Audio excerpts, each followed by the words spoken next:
bist neu in der Aquarellmalerei und hast gar keine Ahnung von Aquarellpapier und welches du benutzen sollst? Dann herzlich willkommen, denn ich habe nämlich auch keine Ahnung und deswegen habe ich mir von Hanemühle diese Auswahl an Aquarellpapier gekauft. In diesem Blog sind 14 verschiedene Aquarellpapiere. Auf den ersten paar Seiten sind diese ordentlich durchnummeriert. Wie du sehen kannst, ist auch das erste Blatt geleimt am Block und auf der Rückseite von jedem Papier befindet sich eine kleine Zahl, anhand der man dann zuordnen kann, auf welchem Papier man gerade malt. Innerhalb der nächsten Tage werde ich auf diesem Blog alles an Aquarelltechniken einsetzen, die ich kann.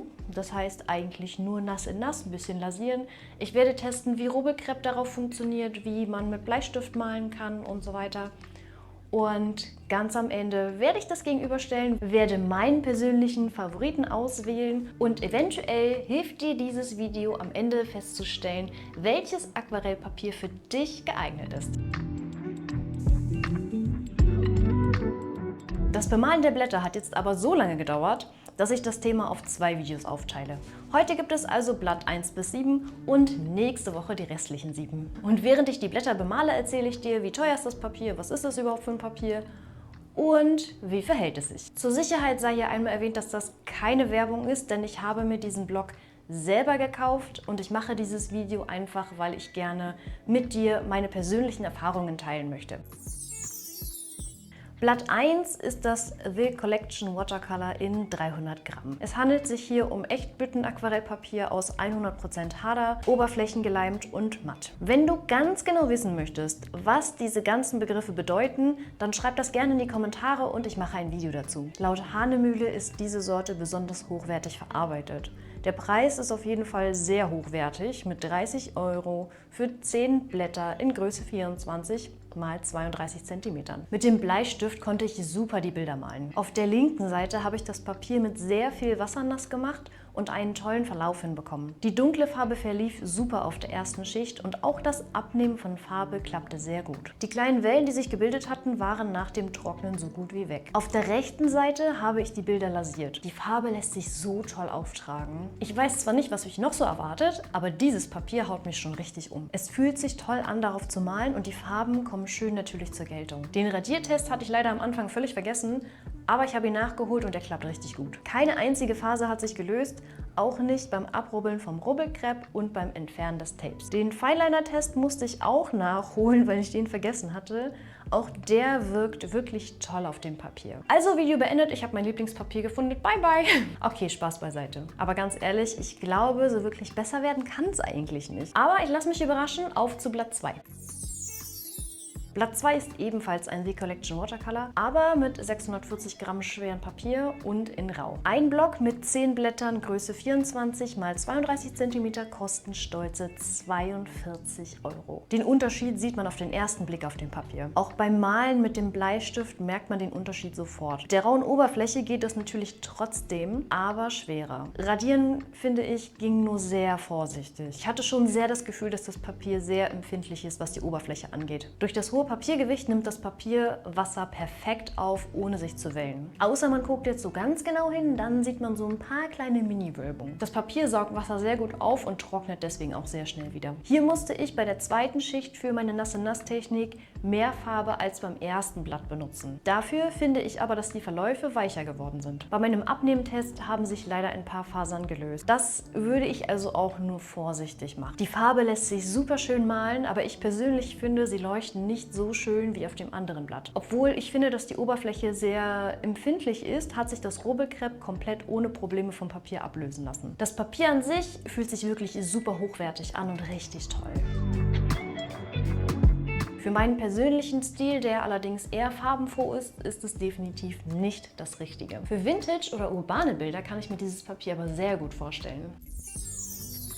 Das dritte Blatt ist das Agave Watercolor. Es hat 290 Gramm Papier, besteht aus 70% Sisalfasern und 30% Hadern und ist matt. Ein Block mit 12 Blättern, Größe 24 x 32 cm, kosten 18 €. Meine Vorzeichnungen mit Bleistift waren super einfach machbar. Die Oberfläche hat eine leichte Struktur, aber trotzdem gleitet der Stift so toll über das Papier. Den Radiertest habe ich nur sehr vorsichtig gemacht, weil ich das Gefühl habe, dass das Papier sehr empfindlich ist. In der Papierbeschreibung steht drin, dass es eher fürs Lasieren gedacht ist.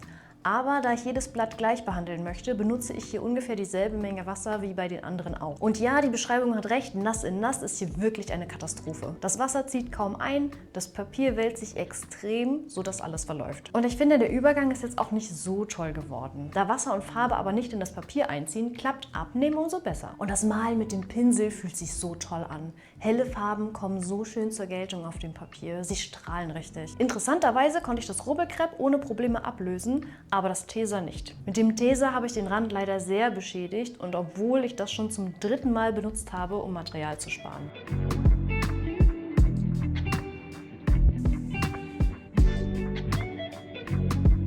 Allgemein muss ich sagen, dieses Papier gefällt mir richtig gut. Ich persönlich finde, dass dieses Papier garantiert sehr gut für detaillierte Bilder geeignet ist. Das 4. Blatt ist das Echtbütten Aquarell Turner. Es hat 300 Gramm Papier aus 100% Hader in matt. Ein Block mit 10 Blättern, Größe 24 x 32 cm, kosten 28 €. Laut Beschreibung ist das eher für Profis geeignet. Die Vorzeichnung im Bleistift ging einigermaßen, weil die Oberfläche halt auch wieder ein bisschen rauer ist. Ich finde, das Papier fühlt sich beim Zeichnen sehr, sehr fest an. Radieren geht allerdings wirklich gut. Nass in nass war ganz okay, der Übergang ist gut geworden. Die zweite Schicht hätte viel mehr Farbe gebraucht, damit man sie wirklich sieht. Die Farbe lässt sich super schön gleichmäßig auftragen, allerdings wirken die Farben etwas gedeckter. Das Papier trocknet nur sehr langsam. Das Rubbelkrepp konnte ich am Ende perfekt wieder ablösen.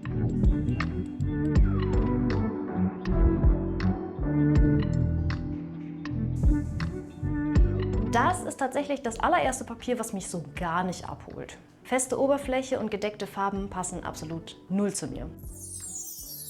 Blatt 5 ist das Echtbütten Aquarell Hahnemühle. Es hat ebenfalls 300 Gramm Papier und ist matt. Ein Block mit 10 Blättern, Größe 24 x 32 cm, kosten 19 €. Blatt 5 ist also quasi die Low-Budget-Variante von dem Turner Papier, was ich gerade eben hatte. Die Oberfläche ist etwas glatter, also geht das mit dem Bleistift deutlich besser. Radieren klappt auch hier super. Vom Nasse-Nass-Malen auf dem Papier war ich jetzt auch nicht so 100% begeistert. Viel Wasser führte sehr schnell dazu, dass sich Pfützen bilden, weil es nicht so schnell ins Papier eingezogen ist, wie ich es gerne gehabt hätte. Die Übergänge sind allerdings wirklich super schön weich geworden. Die zweite Schicht obendrauf ist hier irgendwie auch leuchtender geworden, finde ich. Abnehmen hatte super geklappt, verlief dann aber wieder, weil die Farbe nicht eingezogen war. Das Papier trocknete leider sehr langsam. Die Farben ließen sich super malen und leuchten so viel schöner als bei dem Papier vorher. Rubbelkrepp solltest du auf jeden Fall vorsichtig entfernen und Tesa genauso.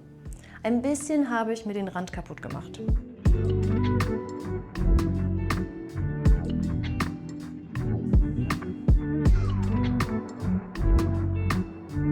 Das Papier ist gut, hat für mich persönlich aber keine besonderen Eigenschaften, die es für mich jetzt wirklich toll machen.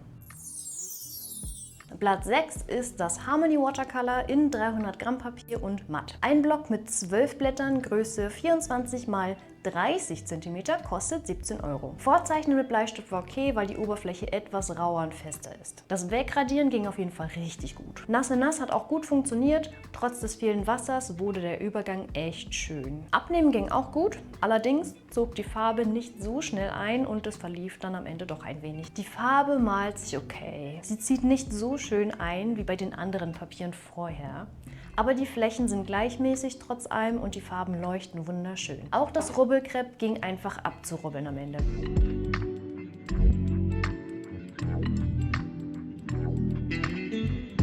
Der Unterschied zu teurem Papier ist auf jeden Fall da, aber er ist so gering, dass man ihn am Ende wirklich kaum bemerkt.